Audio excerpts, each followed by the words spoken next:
Hi everyone, welcome back to my channel. तो दोस्तों, आज मैं आप लोगों के लिए फिर से लेकर आ गई हूँ अनुपमा का नया एपिसोड। तो चलिए दोस्तों, देखते हैं क्या कुछ हुआ है आज के एपिसोड में और क्या क्या हमें नया देखने के लिए मिलता है आज के सीरियल में। तो चलिए दोस्तों, शुरू करते हैं आज के एपिसोड को। तो दोस्तों, आज के एपिसोड में हमें दिखाया जाता है कि अनुपमा जो है वो इंदिरा जी के बच्चों को पुलिस के साथ जो है वो आशा भवन में लेकर आती है। और वहीं पर हम देखते हैं कि इंदिरा जी के बच्चे जो होते हैं वो उनसे माफ़ी मांगते हुए नजर आते हैं और कहने लगते हैं कि प्लीज़ मम्मी हमें माफ़ कर दीजिए, हमसे बहुत बड़ी गलती हो गई। और उनका लड़का भी कहने लगता है कि प्लीज़ मम्मी अपनी शिकायत जो है वो वापस ले लीजिए, वरना ये पुलिस हमें जेल भेज देगी मम्मी प्लीज़। और उनकी बहू भी वहाँ पर गिड़गिड़ाते हुए नजर आती है। और तभी वहाँ पर इंदिरा जी का बेटा कहने लगता है कि मम्मी अगर आपने हमें जेल भेज दिया तो हमारे बच्चे का क्या होगा, प्लीज कम से कम अपने पोते के बारे में तो सोचिए मम्मी। और कहने लगती है कि वो बेचारा अनाथ हो जाएगा और दर दर भटकेगा। और तभी वहाँ पर अनुपमा भी कहने लगती है कि इंदिरा जी भी दर दर भटक रही थी अपने बेटे और बहू के होते हुए। और तभी वहाँ पर बालाजी भी कहने लगते हैं कि तुम जैसे माँ बाप से होने से अच्छा है कि बेटा जो है वो अनाथ ही रहे। और तभी उनके पापा जो होते हैं, इंदिरा जी का बेटा जो होता है, वहाँ पर कहने लगता है बालाजी से कि प्लीज ऐसा मत कहिए। और कहने लगता है कि हमारा बेटा जो है वो हमारे बिना नहीं रह पाएगा। और तभी वहाँ पर अनुपमा कहने लगती है कि रह लेगा और बहुत अच्छी तरह से रह लेगा अपनी दादी के पास, और आप उसकी चिंता तो बिल्कुल भी मत कीजिए, हम उसका बिल्कुल अच्छे से ध्यान रखेंगे। और तभी हम इंदिरा जी के बेटे को देखते हैं जो कि इंदिरा जी का हाथ पकड़कर गिड़गिड़ाकर वहाँ पर रोने लगता है और कहने लगता है कि प्लीज माँ मुझे माफ कर दीजिए। और तभी वहाँ पर इंदिरा जी जो है वो अनुपमा से कहने लगती है कि जाने दे अनु, इन्होंने जो भी कुछ किया इनको इसकी सजा मिलेगी और भगवान देर सवेर सबका हिसाब करता है। और तभी वहाँ पर अनुपमा कहने लगती है कि औलाद अगर माँ का खून ही क्यों ना कर दे, लेकिन माँ जो है वो कभी भी उसके मुंह से जो है वो अपने बच्चों के लिए बद्दुआ नहीं निकलेगी, लेकिन इन जैसी औलाद को तो सजा मिलनी ही चाहिए। और जब तक इनको सजा नहीं मिलेगी ना तो ये नहीं सुधरेंगे, और जब यही नहीं सुधरेंगे तो इनके बच्चे का भविष्य क्या ही सुधरेगा। और इंदिरा जी से कहते हुए नजर आती है कि कभी कभी माँ को अपनी औलाद को सही रास्ते पर लाने के लिए रौद्र रूप धारण करना ही पड़ता है। और तभी वहाँ पर हसमुख जी भी कहने लगते हैं कि हाँ इंदिरा जी, इन जैसे लोगों को तो सजा मिलनी ही चाहिए, ताकि इनके जैसे बहू बेटे जो है वो अपनी माँ को घर से निकालने से पहले 100 बार सोचें। और बालाजी भी कहते हुए नजर आते हैं कि जो औलाद अपनी माँ पर हाथ उठाए उनको माफी मांगने का भी हक नहीं होता। और तभी वहाँ पर इंदिरा जी का बेटा जो है वो अपनी माँ को कहने लगता है कि मम्मी ये सब लोग आपको भड़का रहे हैं, आप इनकी बातों पर मत आइए। और उनकी बहू कहने लगती है कि हम तो आपके अपने हैं ना माँ, प्लीज आप ऐसा मत कीजिए, हमें माफ कर दीजिए। और कभी कभी बच्चों से गलती हो ही जाती है। और तभी वहाँ पर अनुपमा कहने लगती है कि खाने में नमक कम पड़ जाए ना तो गलती होती है, लेकिन अपनी माँ को इतनी बुरी तरीके से मारना, उनके बाल काटना, ये कोई गलती नहीं होती। और कहने लगती है कि अगर कोई माँ अपने बच्चों की ऐसी गलती माफ कर देना तो वो सबसे बड़ी गलती होती है इंदिरा जी। और अफसोस कि सभी माँ ऐसे करती है और मैंने भी ऐसा ही किया है, लेकिन ऐसा नहीं करना चाहिए, अपने बच्चों को माफ नहीं करना चाहिए, वो भी इतनी बड़ी गलती का। और तभी वहाँ पर हसमुख जी कहने लगते हैं कि माँ बाप को हमेशा एक बात जो है वो गांठ बांध के रखनी चाहिए कि अपने जीते जी जो है अपना घर जमीन जो है वो अपने बच्चों के नाम कभी भी नहीं करना चाहिए। कम से कम लालच में ही बच्चे उनकी सेवा तो करेंगे बुढ़ापे तक, लेकिन एक बार अगर उन्हें पता लग गया कि उनके नाम सब कुछ हो गया है तो वो अपने माँ बाप की तरफ एक बार भी देखेंगे नहीं। और तभी वहाँ पर अनुपमा कहने लगती है कि ना जाने कितनी ही औलादें होंगी जो अपने माँ बाप के साथ सेम ऐसा ही कर रही हैं। और ये सब बातें सुनकर जो है इंदिरा जी पुलिस वालों को कहने लगती है कि आप इन्हें गिरफ्तार कर लीजिए, मैं अपनी स्टेटमेंट देने के लिए तैयार हूँ। और वहीं पर पुलिस वाले कहने लगते हैं कि आपके बिहाफ में अनुपमा जी ने आपकी रिपोर्ट करवा दी है, लेकिन आपको इसके ऊपर एक साइन करना होगा। और तभी वहाँ पर इंदिरा जी जो है वो मान जाती है और साइन कर देती है। और तभी हमें सीरियल में आगे देखने के लिए मिलता है कि आद्या की जो नए माँ बाप हैं वो अपने घर पर डिस्कशन कर रहे होते हैं कि उनके घर में कोई गेस्ट आने वाला है। और तभी वहाँ पर आद्या की जो नई माँ है मेघा, वो अपने पति से कहती हुई नजर आती है कि आपके जो दोस्त आने वाले हैं गुजराती वाले, तो मुझे गुजराती खाना बनाना नहीं आता। और तभी उनका पति जो है कहने लगता है कि तुम टेंशन मत लो, मैंने किसी को बाहर से बुलाया है आज खाना बनाने के लिए। और तभी वहाँ पर वो कहने लगता है कि मैंने अनुपमा जोशी को बुलाया है। और ये बात सुनकर आद्या जो है वो काफी ज्यादा खुश हो जाती है और उसे कहीं ना कहीं ऐसा लगता है कि ये अनुपमा जोशी उसकी माँ ही है। और तभी हम देखते हैं कि आद्या जो है वो वहाँ पर सोचने लगती है कि मेरी मॉम यहाँ कैसे आ सकती है। और तभी उसके नई मॉम जो मेघा होती है वो हड़बड़ा जाती है और कहने लगती है अपने पति से कि हमारे घर में कोई नहीं आ सकता, हमने आपसे मना किया था कि कोई भी हमारे घर पर नहीं आता और वो पैनिक होने लगती है। और जैसे ही उसका पति उसे समझाता है तो दरवाजे पर जो है वो डोरबेल बजने लगती है और अनुपमा उसके घर के बाहर थी। तो तभी हम उसके पति को देखते हैं जो कि कहने लगता है कि शायद लग रहा है कि वो आ गई है। और तभी वहाँ पर मेघा जो होती है वो एकदम से आद्या को पकड़कर जो है उसे जाकर कमरे में बंद कर देती है और बाहर आने से मना कर देती है। और तभी हमें दिखाया जाता है कि जैसे ही अनुपमा घर के अंदर एंटर करती है तो वो उन लोगों को हेलो कहते हुए नजर आती है और आद्या जो है वो उसकी आवाज़ सुनकर उसे पता लग जाता है कि ये और कोई नहीं बल्कि उसकी मम्मी ही है।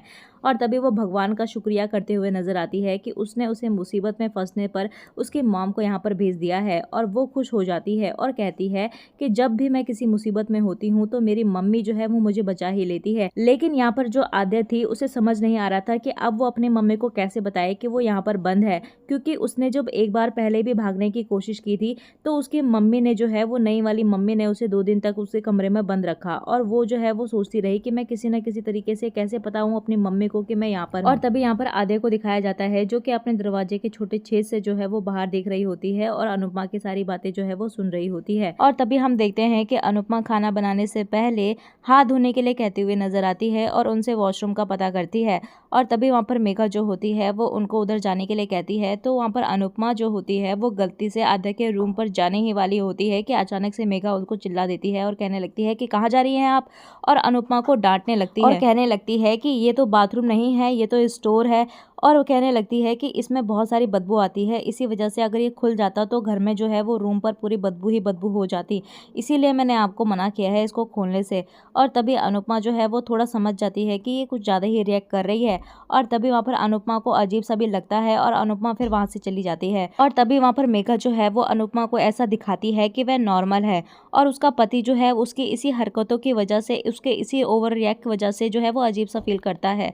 और वहाँ पर जो है आद्या भी थोड़ा डर जाती है कि कहीं जो है उसकी नई माँ जो है उसे पता न लग जाए कि मैं अनुपमा को कुछ बताने वाली हूँ। और तभी हमें दिखाया जाता है कि अनुपमा जो है वो सारा खाना बना देती है और वहाँ पर जो है उन लोगों को खाना पसंद भी आता है और वो खुश होकर जो है वो अनुपमा को कॉन्ट्रैक्ट भी दे देते हैं। और तभी हम मेघा को देखते हैं जो कि अनुपमा से माफी मांगते हुए नजर आती है और कहती है कि मुझे माफ कर दीजिए कि मैं आपके ऊपर चिल्लाने लग गई थी। और तभी अनुपमा उसे कहने लगती है कि कोई बात नहीं, ऐसा होता रहता है। और तभी अनुपमा जो है वो डीन से कहने लगती है कि ये जो कॉन्ट्रैक्ट है इसे कब से स्टार्ट करना है।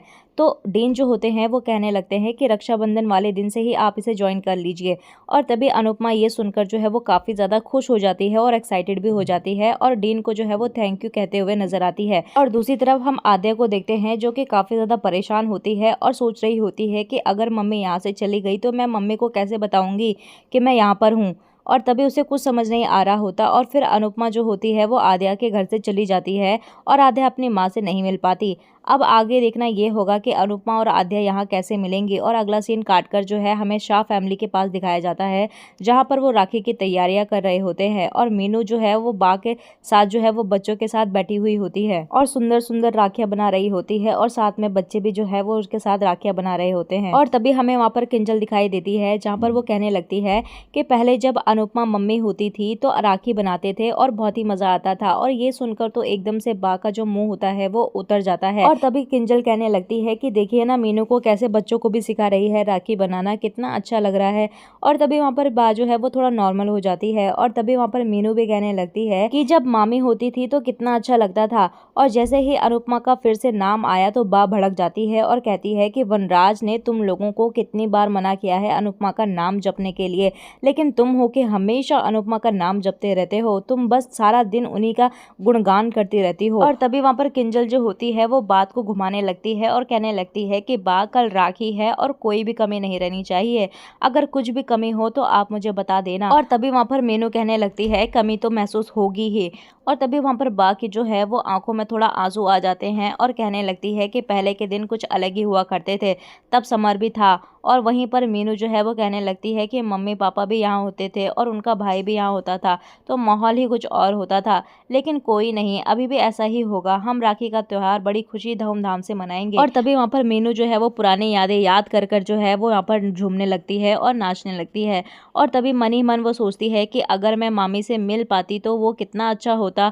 और तभी वहाँ पर एकदम से तोशु आता है और तोशु के हाथों से पैसे गिर जाते हैं और उसके हाथ से इतने सारे अमाउंट को देखकर किंजल उसे कहती है कि तुमने इतने सारे पैसे फिर जुए खेले हैं ना। और तभी हम तोशु मोशु को देखते हैं जो कि किंजल को टेंशन लेने के लिए मना करता है और कहता है कि मैंने कुछ भी गलत नहीं किया है। और वो फिर एकदम से मीनू के पास जाकर कहने लगता है कि इस बार राखी बांधने के लिए तैयार हो जाओ, इस बार ना मैं तुम्हें बहुत बड़ा गिफ्ट दूंगा। और तभी वहाँ पर मीनू कहने लगती है कि 5 साल बाद तुम्हें राखी बांध रही हूँ तो तुमसे 5 बार गिफ्ट लूँगी। और वहीं पर वो कहने लगता है कि कोई बात नहीं, मैं तैयार हूँ। और सब खुश हो जाते हैं, लेकिन किंजल थोड़ी सी सोच में पड़ जाती है कि ये अब क्या काम करने वाला है। और फिर हम देखते हैं कि अनुपमा जो है वो भगवान के आगे प्रार्थना कर रही होती है कि अब उसे एक नया कॉन्ट्रैक्ट मिला है, नया काम मिला है जिसकी वो शुरुआत करने वाली है और भगवान उसकी मदद करे। फिर वो भगवान से कहती है कि देखो भगवान जी, मैं हारने वालों में से नहीं हूँ और ना ही मैं डरती हूँ, लेकिन आप मुझे आशीर्वाद दो कि इस बार मैं हारूं ना। और तभी अनुपमा जो है वो नए कॉन्ट्रैक्ट के लिए जाने के लिए रेडी हो जाती है। और तभी वो सुबह सुबह जो है वो अनुज को गुड मॉर्निंग कहते हुए भी नजर आती है। और वहीं पर हम देखते हैं कि उसके जीवन की नई शुरुआत होने वाली है। तो अनुज जो है वो उसे एक गिफ्ट देता है जो कि कर्ची होती है और वो कहता है कि ये लो, तुम शेफ बनने वाली हो तो तुम्हारे लिए ये शेफ का गिफ्ट है। और वो उस कर्ची को देखकर काफी ज्यादा खुश हो जाती है और उसे अच्छा लगता है कि अनुज ने उसे गिफ्ट दिया और अनुज जो है वो धीरे धीरे करके ठीक हो रहे हैं। और तभी अनुपमा भगवान से दुआ करती है कि हे भगवान, आप ऐसे ही मदद करते रहो और मेरे पुराने वाले अनुज को जल्दी से वापस ले आइए। और वहीं पर वो आद्या के लिए भी कहने लगती है कि प्लीज आद्या से भी मुझे जल्दी से जल्दी मिलवा दो। और तभी वहां पर हम अनुज को देखते हैं जो कि अनुपमा को छोड़ने के लिए जा ही रहा होता है कि उसे कॉल आती है। और वो जैसे ही कॉल को उठाती है तो उसे पता लगता है कि उसका जो कॉन्ट्रैक्ट था जिसके लिए वो जा रही थी वो कैंसिल हो गया है। और अनुपमा ये सुनकर काफी ज्यादा सैड हो जाती है। और तभी सभी घर वाले जो होते हैं उन्हें जैसे ही पता चलता है कि कॉन्ट्रैक्ट कैंसिल हो गया है तो वो काफी ज्यादा उदास हो जाते हैं। और अनुपमा तो चकरा जाती है और बैठ जाती है और कहती है कि मुझे नहीं पता कि भगवान मेरे साथ ऐसा क्यों कर रहे हैं। उन्होंने बस सीधा कॉन्ट्रैक्ट कैंसिल कर दिया और कुछ भी नहीं बताया कि आखिर उन्हें क्या हुआ। और तभी अनुपमा जो है वो काफी ज्यादा परेशान हो जाती है और चिंतित होने लगती है और उसे समझ ही नहीं आ रहा होता कि एकदम से कॉन्ट्रैक्ट कैंसिल कैसे हो गया।